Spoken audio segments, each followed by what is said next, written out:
இருக்கும் ஒரே காலகட்டத்தில். 4வது நிலை ஆலமே அருவா, ஆன்ம உலகு. ஆன்ம உலகு படைக்கப்படுகிறது.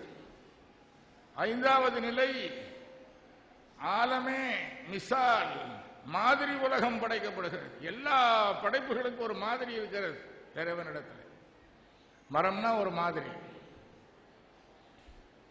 புரோட்டோடைப். மனுஷன்னா ஒரு மாதிரி, பூனா ஒரு மாதிரி, புரோட்டோடைப். அதிலிருந்து தான் இந்த வகைகள் உருவாகின்றன. ஆக ஒரு மாதிரி ஆலமே மிசால் என்று மாதிரி உலகம் படைக்கப்படுகிறது. அந்த ஆலமே மிசாலில் இருந்துதான் ஆலமே அஜ்சாம் என்று சொல்லப்படுகின்ற சட உலகம் உருவாகிறது. ஜிஸ்ம் என்று சொல்லப்படுகிற சட உலகம் உருவாகிறது. சட உலகம் உருவான உடனே மனிதன் வந்துவிடவில்லை. அதற்கு பிறகு அதிலிருந்து உருவாகி பரிணாம வளர்ச்சிக்கு தோன்றுகிறவன் தான் மனிதன். அது 7வது நிலை. இதுதான் 7வது பிறவி, இதுதான் எழுபிறப்பு என்பது. இது இந்தியாவில் இருக்கிற சித்தர்களுடைய சூஃபி பிலாசபி தெரியாத சித்தர்கள் இருக்கிறார்களே, அவர்களுக்கு தெரியும் 7 பிறவி என்னன்னு. சூஃபியாக்களுக்கு நன்றாகவே தெரியும். இது அகதிலிருந்து ஆரம்பித்து 7வது ஸ்டேஜில் வருகிற நிலையில். ஆகவே 7 பிறவி என்பதை மஸ்தான் சாஹிபும் பாடுவார், பீரப்பாவும் பாடுவார். அவர்கள் பாடுகிற பொழுது அவர்கள் குறிப்பிடுவது இந்த தனசுலாத், 7வதாக வருகிற மனித நிலை. எனவே அவர்கள் அதை மட்டும் இல்லை, அவர்கள் சிவபெருமான் பாடுவார், ஹரி என்று சொல்லுவார், ஹரன் என்று சொல்லுவார். இதெல்லாம் பார்த்துட்டு பல பேர் மிரண்டு போய், என்னடா இது பூரா இந்துக்களுடைய தெய்வங்களுடைய பெயர்களை சொல்லுகிறார்களே என்று மறந்து போய் பல பேர் தவறான முடிவுகளுக்கு வந்தவர்கள் உண்டு. கணபதியை புகழ்ந்து ஒரு பாடல், குணங்குடி மஸ்தான் சாஹிபர்களுடைய பாடல்ல இருக்கிறது. அதை படித்து விட்டு மலேசியாவில் இருக்கின்ற ஒரு தமிழறிஞர் குணங்குடி மஸ்தான் ரகசியமா இந்து மதத்துக்கு மதம் மாறிட்டார்னு கட்டுரை எழுதியிருக்கார். முஸ்லிம்கள் சில புத்திசாலிகள் இருக்கிறார்கள், அவர்களும் கணபதிங்கிற பேரை பார்த்துட்டு ஓ இவர் ஷிர்க்குக்கு ஆளாயிட்டார். 2 பேரும் அடிமுட்டார்கள். எவ்வளவு பெரிய ஞானவான் வீரப்பா, எப்படிப்பட்ட ஞானி, அவர்களுக்கு தெரியாதா?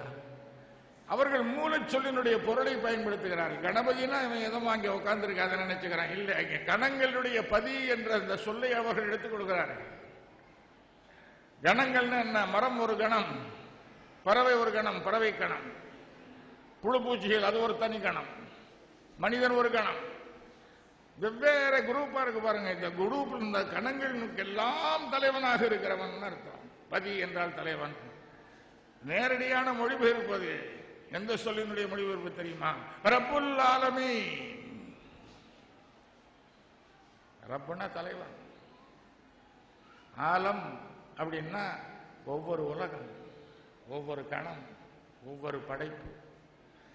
எத்தனை வகைகள் உண்டோ, எத்தனை இனங்கள் உண்டோ, கணங்கள் உண்டோ, அதற்கு பதி என்று பொருள். இது தெரியாமல் 2 முட்டாள்கள் வெவ்வேறு வகையாக பொருள் சொன்னார். வீரப்பா பாடுகிறார், இறைவனை அல்லது வேறு இல்லை. இதுதான் ஞானிகள் சொல்லுகிற ஏகத்துவம். அதான் சொன்னேன், இறைவன் ஒருவன் என்பதல்ல, உலகத்தில் இருக்கிற எல்லாமே இறைவனை இல்லாமல் வேறு இல்லை.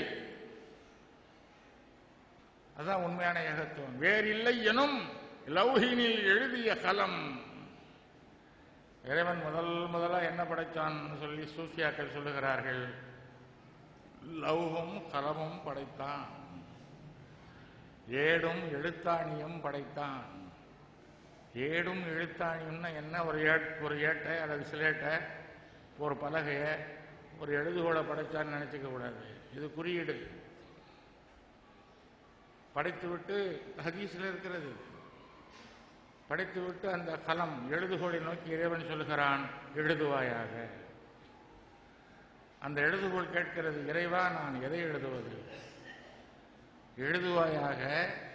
இந்த பிரபஞ்சம் எப்படி தோன்றுகிறதோ அந்த தோன்றிய காலம் முதல் என்னென்ன நடக்குமோ அவ்வளையும் எழுதி அது முடிகிற வரை எழுதி முடியும். அந்த எழுதுகோள் எழுதி முடிக்கிறது. அந்த ஏட்டை இறைவன் சுருட்டி தன்னிடத்தில் வைத்துக் கொள்கிறான். அந்த ஏட்டில் உள்ளதை இறைவனை தவிர வேறு யாரும் அறியார். என்ன அர்த்தம்? பிரபஞ்சம் தோன்றியதிலிருந்து இனி அழியப் போகிற காலம் வரை என்னென்ன நடக்குமோ அது முழுவதையும் அந்த ரெக்கார்டு அங்கே இருக்கிறது. அதான் லவ்ஹோர் கலம். பேரப்பா இந்த ஞான செருக்கோடு சொல்லுகிறார், அந்த எழுதுகோள் அந்த கலம் என் உள் அரைதனில் உருகி நின்று அருவமொடு உரு விளைந்து அரண் அரி சிவ நமவென்று. அந்த எழுதுகோள் என்னுடைய இதய அறையிலே உருகி போயிற்று. உருகி போன பிறகு ஞானம், ஞானம் என்பதனுடைய குறியீடு தான் கலம். அது இன்னொரு ஹதீஸ்ல வருது, இறைவன் முதலில் அறிவை படைத்தான்.